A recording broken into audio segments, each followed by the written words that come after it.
Ration card होणार बंद. Ration card धारकांसाठी महत्त्वाची बातमी आहे. रेशन कार्ड पूर्णपणे बंद होणार आहे.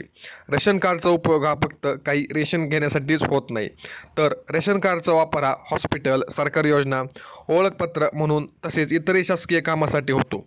परंतु नवीन रेशन कार्ड हे मिळतच नाही. तसेच जी रेशन कार्ड आहेत ती फार जुनी झाली आहेत. अजून त्याचा वापर करणे शक्य होत नाही. बऱ्याच नागरिकांचे रेशन कार्ड गहाळ झाल्याने त्यांना अनेक अडचणींना सामोरे हे जावे लागते आणि नवीन रेशन कार्ड मिळत नसल्याने त्यांना रेशनचा व इतर सरकारी योजनांचा लाभ घेता येत नाही. तसेच रेशन कार्डवर नवीन नावे जोडता येत नाहीत.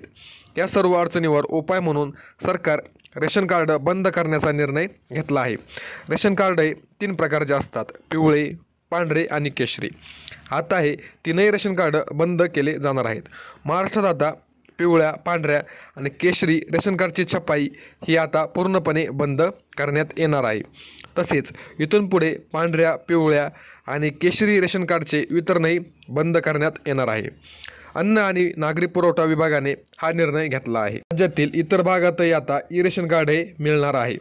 या ई रेशन कार्डचा वापर कोणत्याही शासकीय कामासाठी करता येईल. या ई रेशन कार्डचा वापर करून शासकीय योजनांचा लाभ हा घेतला जाणार आहे. जे लोक आता नव्याने शिधापत्रिकेचे अर्ज करतील त्यांना आता ई रेशन कार्डच मिळणार आहे आणि नागपूरमध्ये ई शिधापत्रिकेचे वितरणही सुरू झाले आहे. काही दिवसातच संपूर्ण महाराष्ट्रामध्ये ई रेशन कार्डचे वाटप ही सुरू होणार आहे. हा व्हिडिओ तुम्हाला कसा वाटला कमेंटमध्ये आम्हाला नक्की सांगा. हा व्हिडिओ शेवटपर्यंत पाहिल्याबद्दल धन्यवाद.